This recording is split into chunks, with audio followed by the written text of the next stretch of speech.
നമസ്കാരം സുഹൃത്തുക്കളെ, JP ടോക്സിലേക്ക് സ്വാഗതം. आज मैं कहता हूँ कि जब हम पासपोर्ट लेके इमिग्रेशन ऑफिस में खड़े होते हैं, when they look at it, I'm talking about being in abroad, they look at it with lot of respect, and they like सीधे उनके मुंह से निकलता है, oh, you come from the country of Modi. കണ്ടല്ലോ അല്ലേ, ഇങ്ങനെയുള്ള ചില ലജ്ജയില്ലാത്ത മോദിയുടെ കാലിൽ നിൽക്കുന്ന സെലിബ്രിറ്റികളും ഗോദി മീഡിയകളും ചേർന്നാണ് ഇവിടെയുള്ള ഭക്തന്മാരെ കാലാകാലങ്ങളായി വിഡ്ഢികളാക്കിക്കൊണ്ടിരിക്കുന്നത്. യാഥാർത്ഥ്യം ഇതിൽ നിന്നെല്ലാം എത്രയോ വിഭിന്നവും ദയനീയവുമാണെന്ന് ഇനിയെങ്കിലും നമ്മൾ തിരിച്ചറിയണം. നരേന്ദ്രമോദി അവകാശപ്പെടുന്നത് താൻ ലോകത്തെ നയിക്കുന്ന ഒരു വിശ്വഗുരു ആണെന്നാണ്.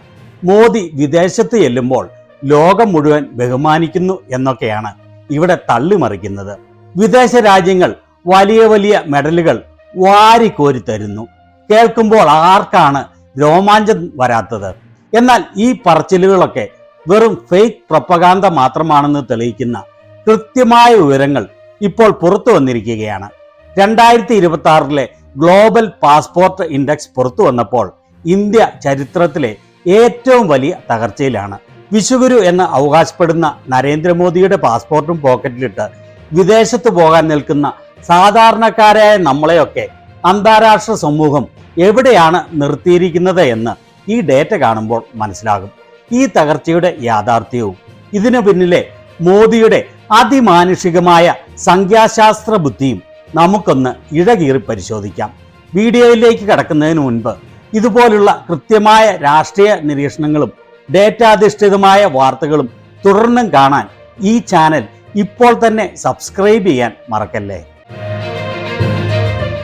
2026 ഏറ്റവും പുതിയ ഗ്ലോബൽ പാസ്പോർട്ട് ഇൻഡെക്സ് പ്രകാരം ആകെ 197 രാജ്യങ്ങളുടെ പട്ടികയിൽ ഇന്ത്യയുടെ സ്ഥാനം 125-ാമതാണ്. കഴിഞ്ഞ വർഷത്തെ 124-ാം സ്ഥാനത്തു നിന്നും നമ്മൾ ഒരു പടി കൂടി താഴേക്ക് ഇറങ്ങി റെക്കോർഡ് ഇട്ടിരിക്കുന്നു.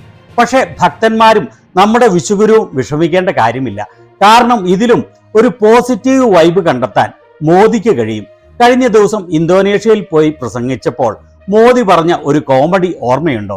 ജനുവരി 26 റിപ്പബ്ലിക് ദിനം, അതിലെ 2ഉം 6ഉം കൂട്ടിയാൽ 8 കിട്ടും. അത് ഇന്തോനേഷ്യൻ പ്രധാനമന്ത്രിയുടെ ഭാഗ്യ നമ്പറാണ് എന്നായിരുന്നു ഒരു നാണവുമില്ലാതെ മോദി പറഞ്ഞത്. അതേ ബുദ്ധി വെച്ച് നമുക്ക് ഈ 125 റാങ്കിനെയും ന്യായീകരിക്കാം. നോക്കൂ, 1 + 2 + 5 = 8. ഇന്ത്യയുടെ റാങ്ക് കൂട്ടിയാൽ മോദിയുടെ ആ ഭാഗ്യ നമ്പറായ 8 കിട്ടും. ഇനി ആകെ പങ്കെടുത്ത രാജ്യങ്ങളുടെ എണ്ണം നോക്കൂ, 197 രാജ്യങ്ങൾ.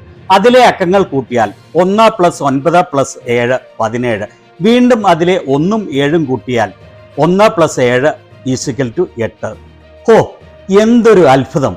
രാജ്യം എങ്ങോട്ട് തകർന്നു പോയാലും സംഖ്യാശാസ്ത്രം കൃത്യമാണ്. റാങ്ക് താഴോട്ട് പോയാലും 8 എന്ന ഭാഗ്യസംഖ്യയിലൂടെ വിശ്വഗുരു ലോകം കീഴടക്കുകയാണെന്ന് ഭക്തന്മാർക്ക് ആശ്വസിക്കാം. ഇവിടെയാണ് നമ്മൾ പഴയ കാലം ഓർക്കേണ്ടത്. ലോകം ബഹുമാനിച്ചിരുന്ന യഥാർത്ഥ വിശ്വഗുരുവായ ലോകപ്രശസ്ത സാമ്പത്തിക ശാസ്ത്രജ്ഞനായ ഡോക്ടർ മൻമോഹൻ സിംഗ് ഇന്ത്യയുടെ പ്രധാനമന്ത്രിയായിരുന്ന കാലത്ത് ഇന്ത്യയുടെ പാസ്പോർട്ട് റാങ്കിംഗ് 74 ആയിരുന്നു എന്ന് ഓർക്കണം. അന്ന് ലോകം ഇന്ത്യയെ ശരിക്കും ബഹുമാനിച്ചിരുന്നു. അവിടെ നിന്നാണ് ഈ വിശ്വഗുരു നമ്മളെ 125 റാങ്കിൽ എത്തിച്ച് നാണം കെടുത്തിയിരിക്കുന്നത്. ഈ ഗ്ലോബൽ പാസ്പോർട്ട് ഇൻഡെക്സ് തയ്യാറാക്കുന്നത് 3 പ്രധാന ഘടകങ്ങൾ വെച്ചാണ്. Global mobility 50%, investment opportunities 25%, quality of living 25%.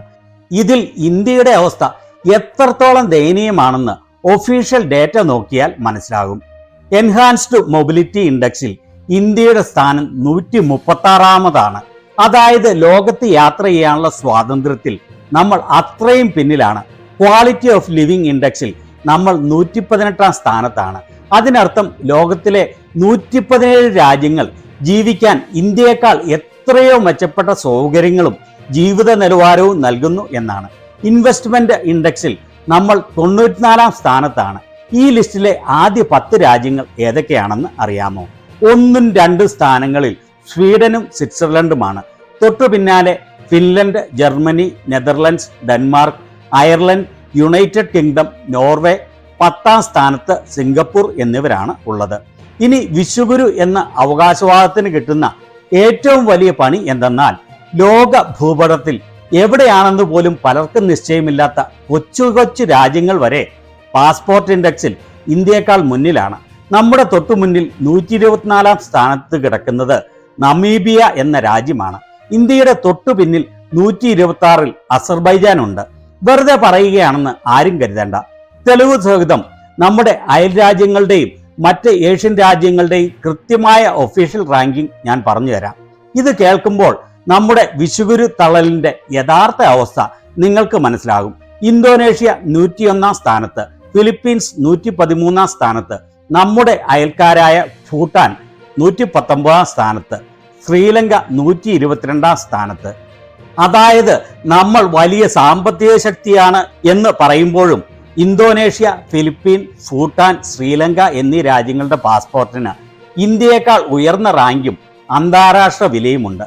Nepal 128 സ്ഥാനത്തും ബംഗ്ലാദേശ് 130 സ്ഥാനത്തുമായി തൊട്ടു പിന്നിലുണ്ട്. ആകെപ്പാടെ നമ്മളെക്കാൾ വളരെ താഴെയുള്ളത് 143 സ്ഥാനത്തുള്ള പാകിസ്ഥാൻ മാത്രമാണ്.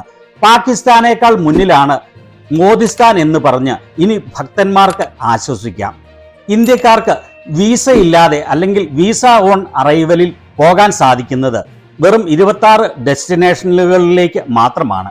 ഈ 26 രാജ്യങ്ങളുടെ ലിസ്റ്റ് എടുത്തു നോക്കിയാൽ നമ്മൾ ആരും സാധാരണ കേൾക്കാത്തതോ അല്ലെങ്കിൽ ടൂറിസത്തിന് പ്രാധാന്യമില്ലാത്തതോ ആയ Palestine, Bhutan, Jamaica, Macau, Nepal, Tunisia, Angola, Barbados പോലുള്ളവയാണ്. അതായത് ലോകം അംഗീകരിക്കുന്ന അല്ലെങ്കിൽ ആരെങ്കിലും ഒന്ന് റെക്കഗ്നൈസ് ചെയ്യുന്ന ഒരു രാജ്യം പോലും ഈ വിസ ഫ്രീ ലിസ്റ്റിൽ ഇല്ല. ഒരു സാധാരണ ഇന്ത്യക്കാരന് അന്താരാഷ്ട്ര തലത്തിലുള്ള വില എത്ര പരിതാപകരമാണെന്ന് നോക്കൂ. ഇനി നമ്മുടെ നാട്ടിലെ വിദ്യാർത്ഥികളുടെയും വിദേശ യാത്രക്കാരുടെയും നെഞ്ചത്തടിക്കുന്ന ചില യഥാർത്ഥ കണക്കുകൾ പറയാം. നരേന്ദ്രമോദിയുടെ നയതന്ത്രം കാരണം അന്താരാഷ്ട്ര തലത്തിൽ ഇന്ത്യക്കാർ നേരിടുന്ന അപമാനം ചെറുതല്ല. കാനഡയിൽ ഇന്ത്യൻ വിദ്യാർത്ഥികളുടെ വിസ റിജക്ഷൻ റേറ്റ് ഞെട്ടിക്കുന്ന രീതിയിലാണ് ഉയർന്നത്. ഇത് ഏകദേശം 74% മുതൽ 80% വരെ എത്തിയിരിക്കുന്നു. ഇന്ത്യൻ വിദ്യാർത്ഥികൾക്ക് എളുപ്പത്തിൽ വിസ ലഭിച്ചിരുന്ന സ്റ്റുഡന്റ് ഡയറക്റ്റ് സ്ട്രീം കാനഡ നിർത്തലാക്കുകയും ചെയ്തു. ഓസ്ട്രേലിയയുടെ ചരിത്രത്തിൽ കഴിഞ്ഞ 20 വർഷത്തിനിടയിലെ ഏറ്റവും ഉയർന്ന വിസ റിജക്ഷൻ നിരക്കാണ് ഇപ്പോൾ ഇന്ത്യക്കാർക്ക് നേരിടേണ്ടി വരുന്നത്. ഫെബ്രുവരിയിൽ മാത്രം ഇന്ത്യൻ വിദ്യാർത്ഥികളുടെ ആപ്ലിക്കേഷനുകളിൽ ഏകദേശം 40% വിസകളും അവർ റിജക്റ്റ് ചെയ്തു. US സ്റ്റുഡന്റ് വിസയുടെ അവസ്ഥ അതിലും കഷ്ടമാണ്.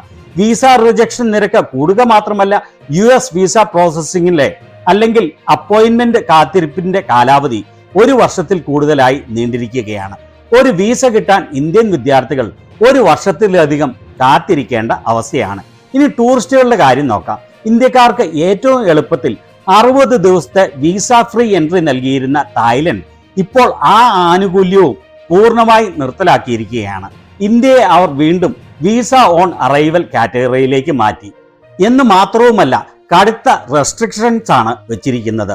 1 കൺട്രി 1 വിസ പ്രിവിലേജ് പോളിസി പ്രകാരം തായ്ലൻഡിൽ ചെല്ലുന്ന ഓരോ ഇന്ത്യക്കാരൻ്റെയും കയ്യിൽ കുറഞ്ഞത് 20,000 തായ് ബാത്ത്, അതായത് ഏകദേശം 58,000 രൂപ അല്ലെങ്കിൽ $600 ക്യാഷായി ഉണ്ടായിരിക്കണം. ആളുകളുടെ ബാഗുകൾ റാൻഡമായി ഇൻസ്പെക്ഷൻ നടത്താൻ അവിടെ ഉദ്യോഗസ്ഥർക്ക് നിർദ്ദേശമുണ്ട്. ഇതിനു പുറമെ യാത്ര പുറപ്പെടുന്നതിന് 72 മണിക്കൂർ മുൻപ് തായ്ലൻഡ് ഡിജിറ്റൽ അറൈവൽ കാർഡ് പൂരിപ്പിക്കണം. കൺഫേംഡ് ഹോട്ടൽ ബുക്കിങ്ങും റിട്ടേൺ ടിക്കറ്റും വേണം. ഈ വിസ ഓൺ അറൈവൽ വഴി പരമാവധി 15 ദിവസം മാത്രമേ അവിടെ നിൽക്കാനും പറ്റൂ. തായ്ലൻഡ് പോലെ ഒരു കൊച്ചു രാജ്യം പോലും ഇന്ത്യക്കാരെ ഇത്രയും കർശനമായ പരിശോധനകൾക്ക് ശേഷമേ കടത്തിവിടൂ എന്ന് പറയുമ്പോൾ നമ്മുടെ പാസ്പോർട്ടിന്റെ വില എവിടെ എത്തി നിൽക്കുന്നു എന്ന് ആലോചിച്ചു നോക്കൂ. നമ്മുടെ കുട്ടികൾക്ക് ഒരു വിദ്യാഭ്യാസം നേടാൻ വിദേശത്ത് പോകണമെങ്കിൽ 60-70 ലക്ഷം രൂപ ബാങ്ക് ലോൺ എടുത്ത് അവസാനം വിസ കിട്ടുമോ ഇല്ലയോ എന്നറിയാതെ ഭാഗ്യപരീക്ഷണത്തിന് നിൽക്കേണ്ട അവസ്ഥയാണ്. ഇതിനിടയിൽ സാധാരണ പാസ്പോർട്ട് അപേക്ഷാ ഫീസ് 1,500 രൂപയിൽ നിന്ന് 2,500 രൂപയായും തൽക്കാൽ ചാർജ് 5,000 രൂപയായും സർക്കാർ വർദ്ധിപ്പിച്ചു. സേവനം താഴോട്ടും ചാർജ് മുകളിലോട്ടും. സുഹൃത്തുക്കളെ, ഒരു കാര്യം വ്യക്തമാണ്. മോദി ഭരണത്തിന് കീഴിൽ ഇന്ത്യയുടെ അന്താരാഷ്ട്ര സ്വാധീനം യഥാർത്ഥത്തിൽ ഇടിയുകയാണ്. ഈ പാസ്പോർട്ട് ഇൻഡെക്സ് കാണിക്കുന്നത് ഇന്ത്യക്കാരന് ആഗോള തലത്തിലുള്ള യഥാർത്ഥ വിലയാണ്. ആ വില 125 സ്ഥാനത്തേക്ക് കൂപ്പുകുത്തിയിരിക്കുന്നു.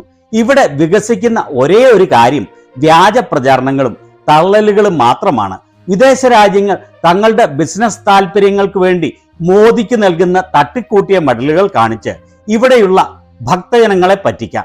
പക്ഷേ ആഗോള റാങ്കുകളും ഈ വിസ റിജക്ഷൻ ഡേറ്റയും യാഥാർത്ഥ്യം കൃത്യമായി വിളിച്ചു പറയും. ഇതിനെക്കുറിച്ചുള്ള നിങ്ങളുടെ അഭിപ്രായങ്ങൾ താഴെ കമന്റ് ചെയ്യാൻ മറക്കല്ലേ. നന്ദി, നമസ്കാരം.